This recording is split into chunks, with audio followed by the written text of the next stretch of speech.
마틴 부버가 쓴 나와 너라고 하는 책이 있습니다. 여러분 지금 화면을 보시는 바로 이 책인데요. 이 책에서 부버는 세상의 만남을 둘로 구분해서 이야기를 합니다. 하나는 나와 너의 관계이고 다른 하나는 나와 그것의 관계입니다.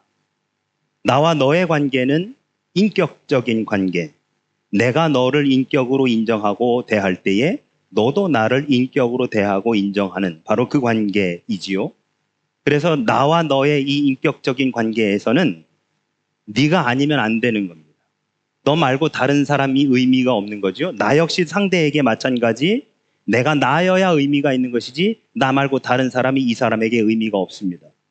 그렇기 때문에 이 관계는 대체 불가입니다.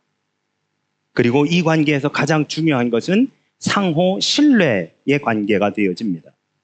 그런데 이에 반해서 나와 그것의 관계는 상대를 인격으로 대하는 것이 아니라 수단으로 대합니다.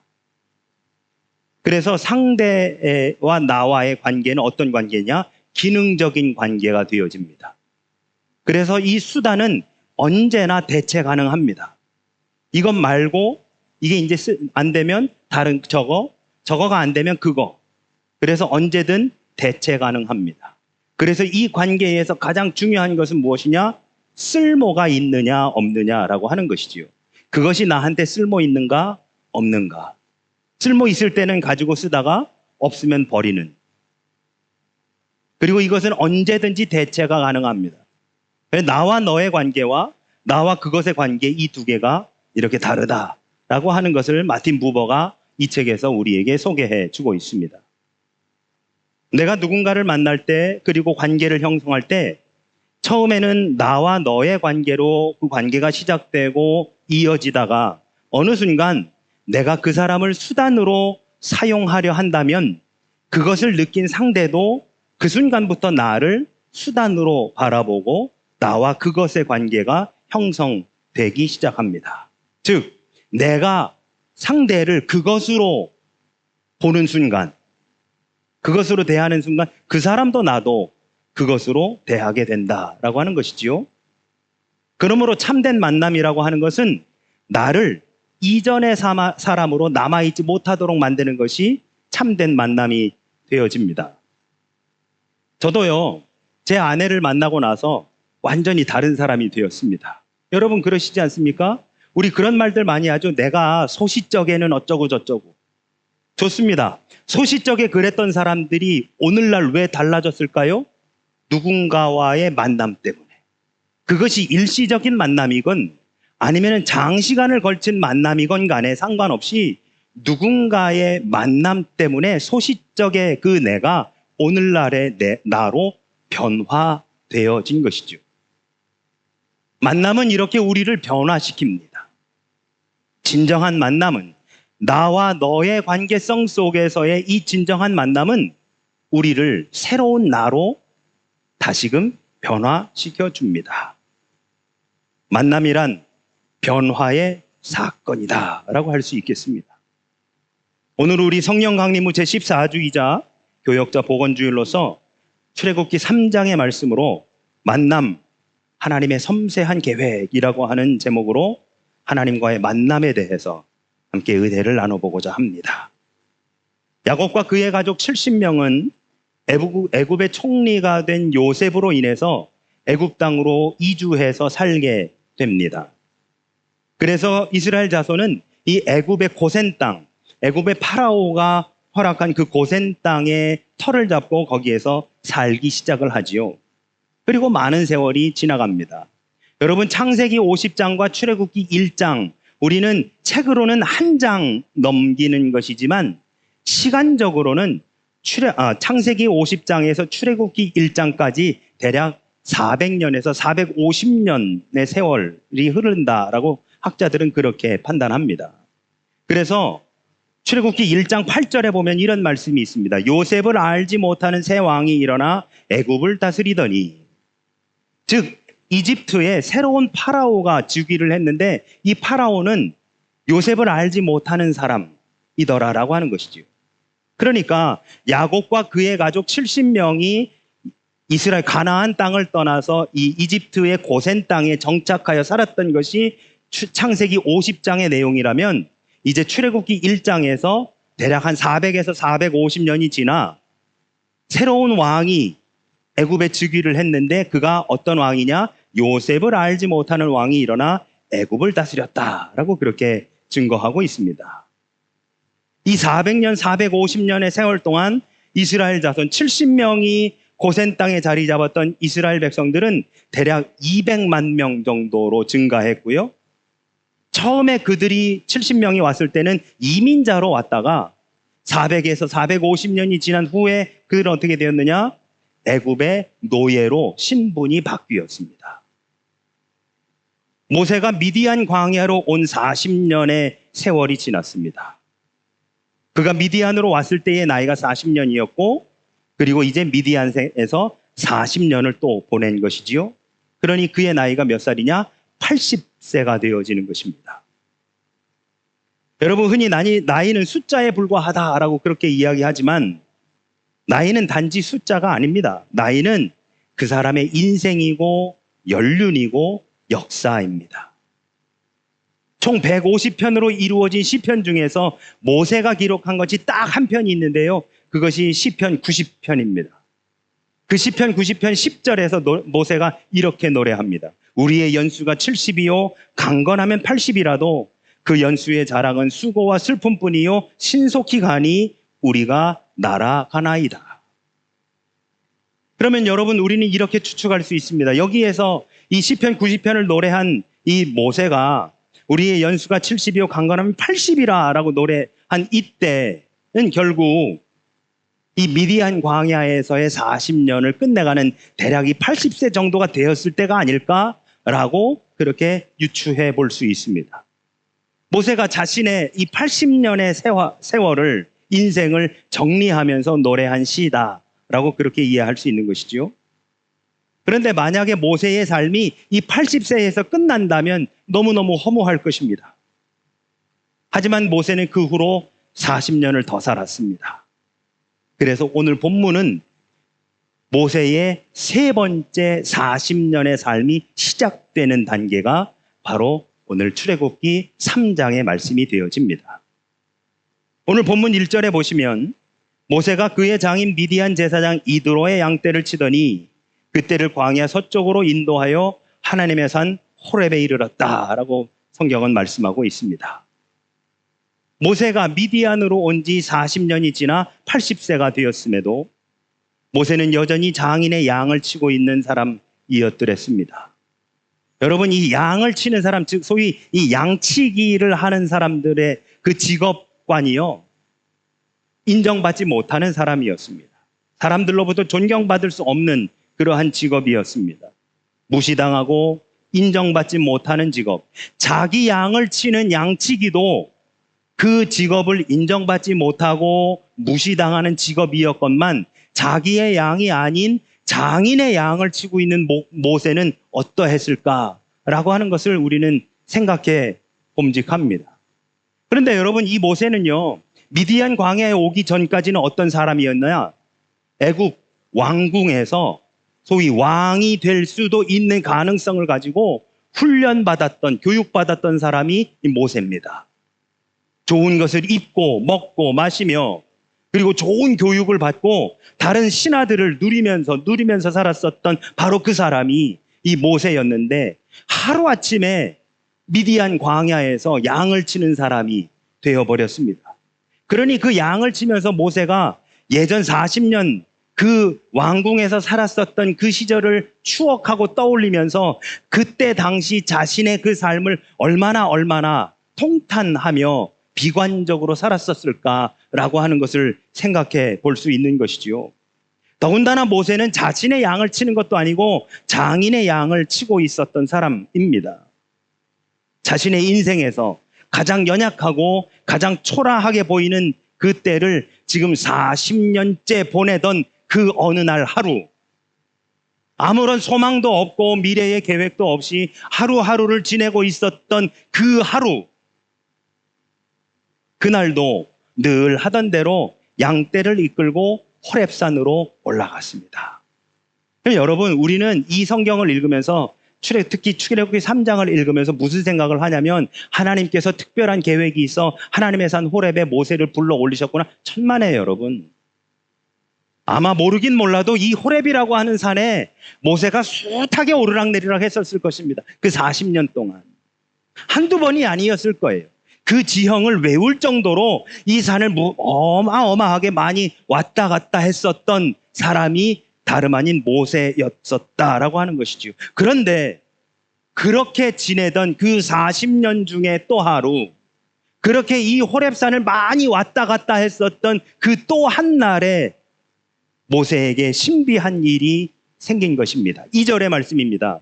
여호와의 사자가 떨기나무 가운데로 나오는 불꽃 안에서 그에게 나타나시니라. 그가 보니 떨기나무에 불이 붙었으나 그 떨기나무가 사라지지 아니하는지라. 여러분, 떨기나무는 지금 사진에서 보시면 대단히 척박한 지역에서 자라는 나무입니다. 우리가 흔히 아는 나무들처럼 곧게 뻗어 오르는 그런 나무도 아니고요. 이 나무는 목재로 쓸 수도 없습니다. 겨우 1m 남짓 자라면 자랄까? 그러니까 나그네들에게 그늘을 제공해 줄 수도 없는 그런 나무가 바로 이 떨기나무입니다. 결국 이 떨기나무 하는 것은 아주 보잘것없는 그러한 것을 상징하는 나무가 이 떨기나무입니다. 모세는 40년 동안 목자 일을 하면서 아까 말씀드린 것처럼 이곳을 수차례 지나쳤을 것입니다. 어쩌면 불이 붙어 있는 그 떨기나무를 아마 처음 시작 때부터 봤을지도 모르겠습니다. 그러면서 그것이 자라나고 있는 것들을 계속해서 지켜보았을지도 모르겠습니다. 그런데 거기에 불이 붙어 있는 바로 이 모습은 아주 일상적인 일일 수도 있고 아니면 아주 일상적이지 않은 일일 수도 있습니다. 처음에 모세는 떨기나무에 불이 붙은 것을 보고 무심코 지나갔습니다. 여러분, 왜냐하면 이 광야, 이스라엘 광야의 이 떨기나무는 아주 건조한 때에 그 잎사귀들끼리 이렇게 햇볕이 쨍쨍 내려칠 때 바람이 불어서 이 잎사귀들끼리 마주치면서 마찰이 일어나서 거기에 쉽사리 이렇게 불이 붙는다고 합니다. 불이 붙으면 활활 타올라가지고 막 한참 동안 타오르는 게 아니고요. 건조하니까 금방 타가지고 사그라드는 것이 이 떨기나무의 특징이라고 해요. 그러니까 40년 동안 그러니까 양을 치는 사람으로서 그곳을 왔다 갔다 하면서 떨기나무에 불이 붙어 있는 것을 수십 번을 봤었던 것이죠. 여러 차례 떨기나무에 불이 붙어 있던 것을 보았고, 그리고 떨기나무가 사라지는 것도 여러 차례 목격했었던 이 모세가 오늘 또 다시 그곳 호렙산 근처에 갔는데 한 그루의 떨기나무에 불이 사르륵 붙어 있는 것 아주 흔한 일일 수 있습니다. 그런데 그렇게 해서 처음에는 무심코 지나갔는데 가다 보니까 뭔가 이상했습니다. 그렇게 작은 떨기나무에 불이 붙었으면 금방 사그라져서 재가 되었어야 되는데 나무는 그대로 있었고 불만 붙어 있지 타들어가고 있지 않았기 때문이었습니다. 그래서 모세가 되돌아가서 확인했습니다. 3절입니다. 이에 모세가 이르되 내가 돌이켜 가서 이 큰 광경을 보리라. 떨기나무가 어찌하여 타지 아니하는고. 바로 그때 불에 타지 않는 떨기나무보다 더 큰 신비한 일이 모세에게 벌어졌습니다. 그 떨기나무 그 불꽃을 보러 갔더니 거기에서 더 큰 일이 벌어졌는데 4절입니다. 여호와께서 그가 보려고 돌이켜 오는 것을 보신지라 하나님이 떨기나무 가운데서 그를 불러 이르시되 모세야 모세야 하시매 그가 이르되 내가 여기 있나이다. 모세가 그 떨기나무를 보기 위해, 불이 꺼지지 않는 떨기나무를 보기 위해 그곳으로 찾아오고 있는 것을 보고 계신 분이 있었는데 그분이 바로 하나님이셨습니다. 그리고 하나님께서 모세를 부르십니다. 모세야, 모세. 여러분, 이름을 부르는 것은 호칭이 아닙니다. 이름을 부른다는 것은 만남을 통해 관계가 형성되는 겁니다. 언젠가 저희 딸이 저한테 그걸 묻더라고요. 아빠는 어렸을 때 친구들 이름을 성을 붙여서 불렀어? 이름만 불렀어? 여러분, 우리는 주변 사람들한테 성을 붙이고 이름을 부르는 사람이 있는가 하면 성을 붙이지 않고 이름을 부르는 사람이 있습니다. 완전히 다른 거죠. 이름을 부른다는 것은요, 여러분, 새로운 관계가 형성된다는 겁니다.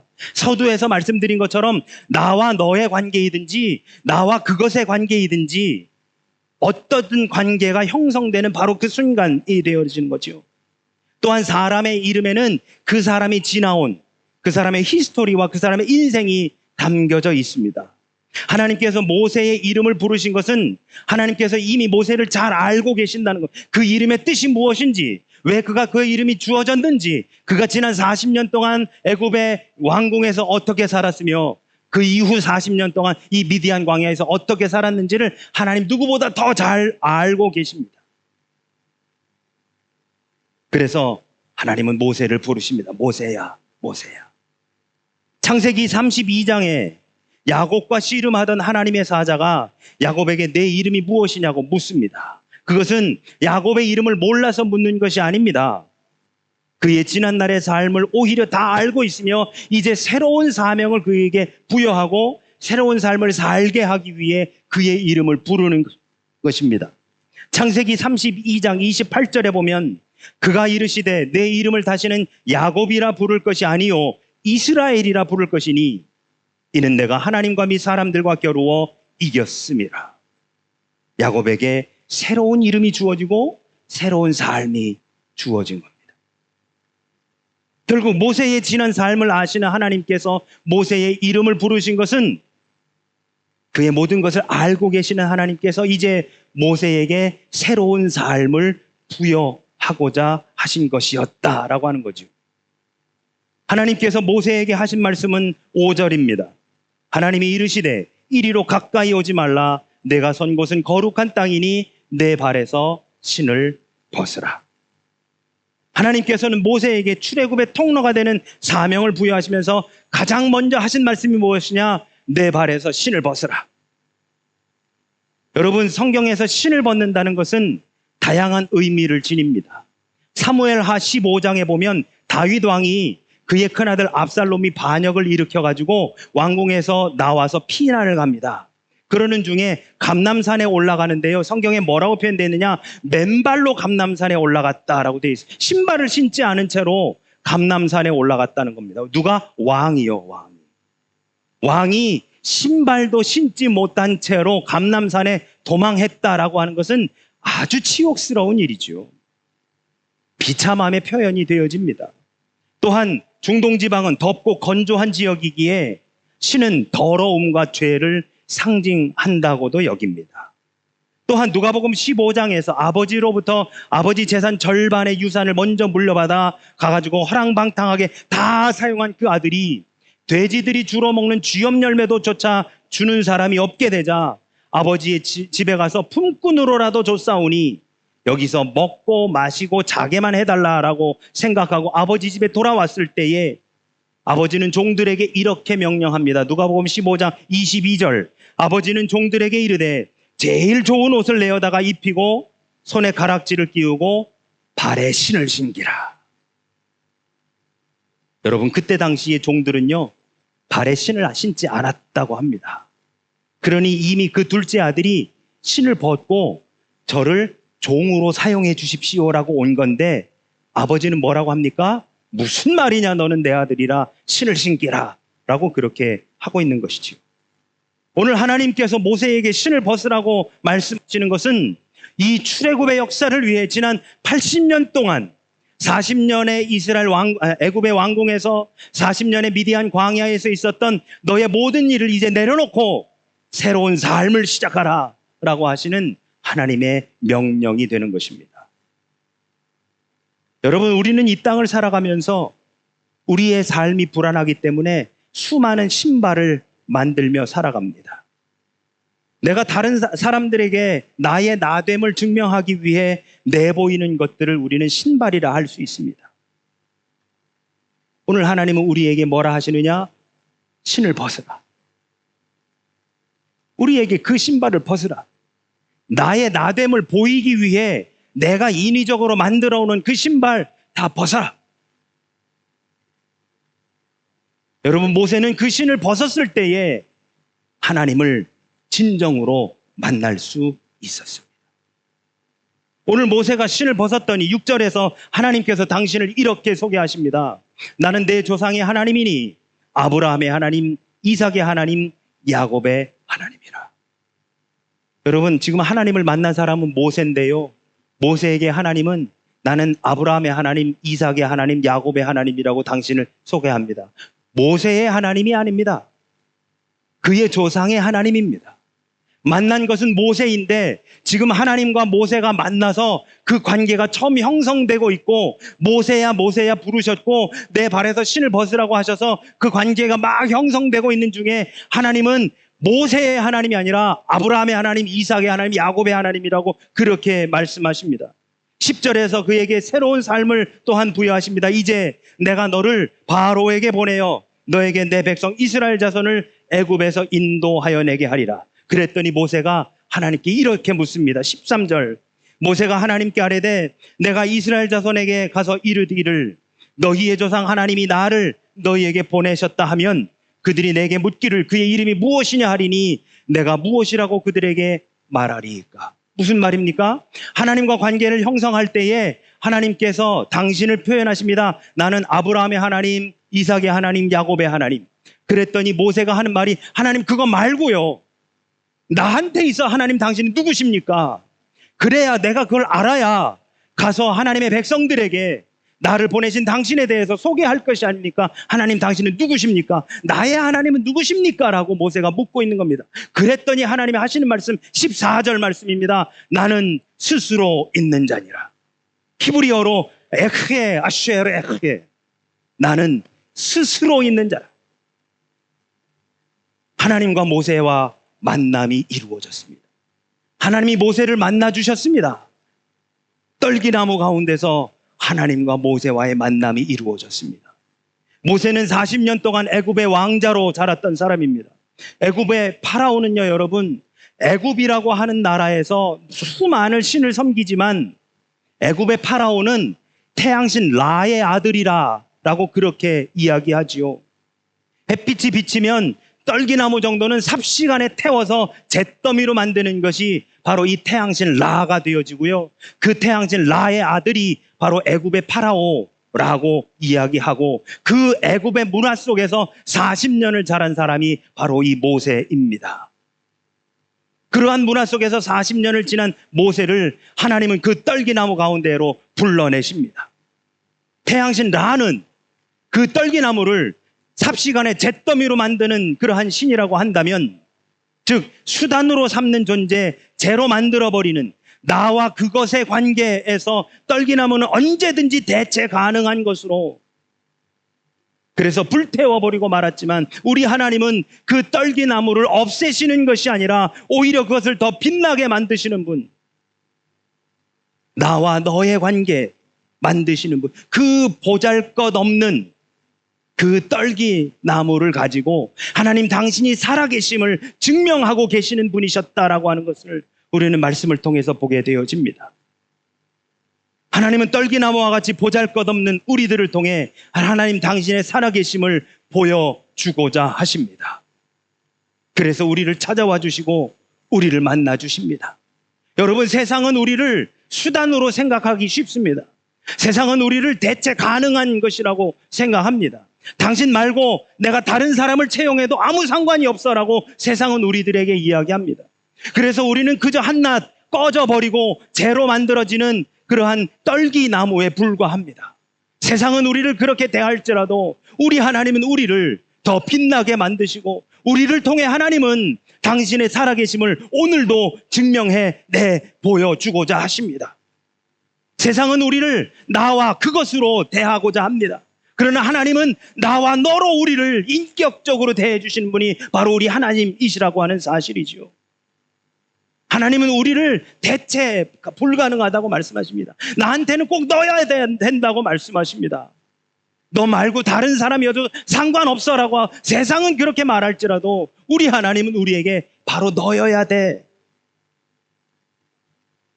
바로 넣어야 돼. 나는 다른 사람 필요 없어.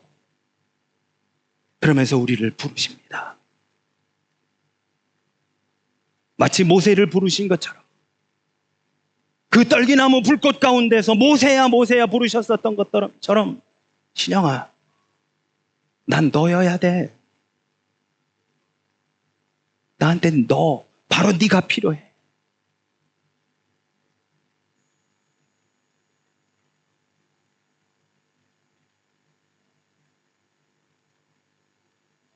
그러한 하나님이 오늘 우리를 만나기를 원하십니다. 하나님과 모세의 만남이 하나님의 섬세한 계획 가운데에 이루어졌었던 것처럼 오늘 우리를 만나고자 하시는 하나님은 우리 가운데 그 섬세한 계획을 가지고 우리를 부르십니다. 혜리야, 너여야 돼. 미원아, 너, 바로 너. 바로 너. 나와 그것의 관계로 우리에게 다가오시는 하나님이 아니라 나와 너의 관계로 우리에게 다가와 주시는 바로 그 하나님. 사랑하는 우리 영광의 성도 여러분, 살아계신 하나님을 만나시기를 축원합니다. 떨기나무같이 보잘것없는 우리들, 한낮 태양볕 아래에서 그냥 사라지고 말, 잿더미로 변해지고 말, 아무 부족한 우리들을,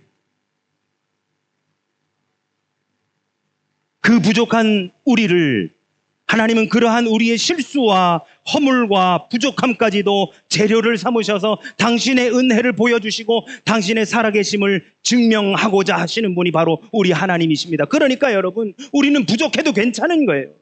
우리는 실수해도 괜찮은 거예요. 우리는 뭔가 잘 못해도 상관이 없습니다. 왜? 그래야 하나님이 살아계신 것이 증명되니까요. 우리가 완벽하면 우리의 완벽함 때문에 우리 하나님이 나타나지 않습니다. 우리가 부족한 것이 하나님의 살아계심을, 우리의 연약한 것이 하나님의 살아계심을, 우리가 실수하는 것이 오히려 하나님께서 지금도 역사하고 계심을 보여주는 증거가 되어지는 것입니다. 떨기나무같이 보잘것없는 우리들을 통해 당신의 살아계심을 증명해 보이고자 하시는 그 하나님을 인격적으로 만나시기를 주의 이름으로 축원합니다. 그 만남을 통해 하나님이 우리와 나와 너의 관계를 맺기를 원하시는 분이심을, 우리를 통해 당신의 살아계심을 보여주고자 하시는 분이심을 경험하며 나아가시는 저와 우리 모두가 되시기를 예수 그리스도 이름으로 축원합니다. 아멘. 함께 찬양하시죠.